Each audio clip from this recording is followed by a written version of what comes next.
কিরে ভাই ওটা মিজান না? শালা বাপের কাছে কেটে এসে মিজানি তো আমাগের মারা সুপারি দিয়ে আমার বাপের কাছে কি করতেছো? চল দিন।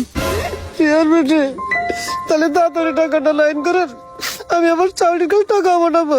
পাঠাই আমি দুবারের আগে ওখানে যাবো। আচ্ছা ঠিক আছে মিজান, তুই থাম। আমার তাহলে আবার ইউনিয়ন পরিষদে যেতে হবে।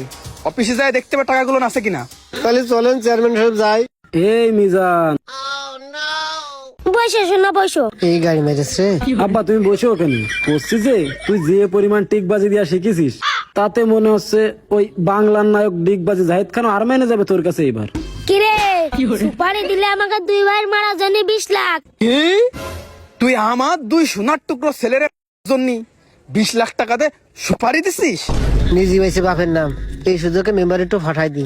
করছে চেয়ারম্যান সাহেব, আমি টাকা কোনে পাবো? আমার তো কোনো টাকা পয়সা নেই, টাকা দিচ্ছে মেম্বার। তার মনে নেই আপনার? আপনার স্বামীর ঘরে করে না আগামীতে চেয়ারম্যানে দাঁড়াবো?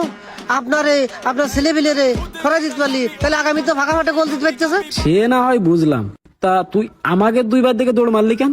না বাবা, আমি তো তোমাকে 2 বার দেখে দৌড়ালিনি। আমার খবর হয়েছে আমার শাশুড়ির কিডনি নষ্ট, তাই আমি দৌড়াইলাম। দৌড়ে তোমার আব্বার কাছে আসছিলাম। ও সুমন্দি মিথ্যে কথা করা জায়গা পাচ্ছাও না। আমাকে দেখে দৌড় মারলে তা আমরা মনে আছে বুঝতে পারিনি। ছোট ভাইফু, তুমি দেখো আমি আজ 30 বছর তোমার আব্বার সাথে, আমি তোমার আব্বার নুন খাইছি, কেন তোমার আব্বার সাথে নেম হারামি কাজ করতে যাব? তালি সামসা এই কাজ শিওর মেম্বারের? হ্যাঁ বাবু, ও তো দেখলাম শ্বশুরবাড়ি জমি বেঁচে নিয়ে এসে ব্যাংকে তুলতে যাচ্ছিল। এই বাসটা আবার কিনা ভোটেছে দিলি, সেই টাকা দিয়ে সাবলি মুস্তানের কাছে গেছে, যাই টাকা পয়সা দিয়ে সাবলি মধ্যে দিয়ে এই করাইছে। বিষয়টা পুরো পানির মতো ক্লিয়ার। বাবা, ওই মেম্বারের ব্যবস্থা তোমরা 2 ভাই মিলে করো, আমি পারমিশন দিলাম। ঠিক আছে আব্বা। বড় ভাই আব্বা তো পারমিশন দিয়ে দিলে, তাহলে চলো। আর মেম্বারের বউটা কিন্তু হেভি।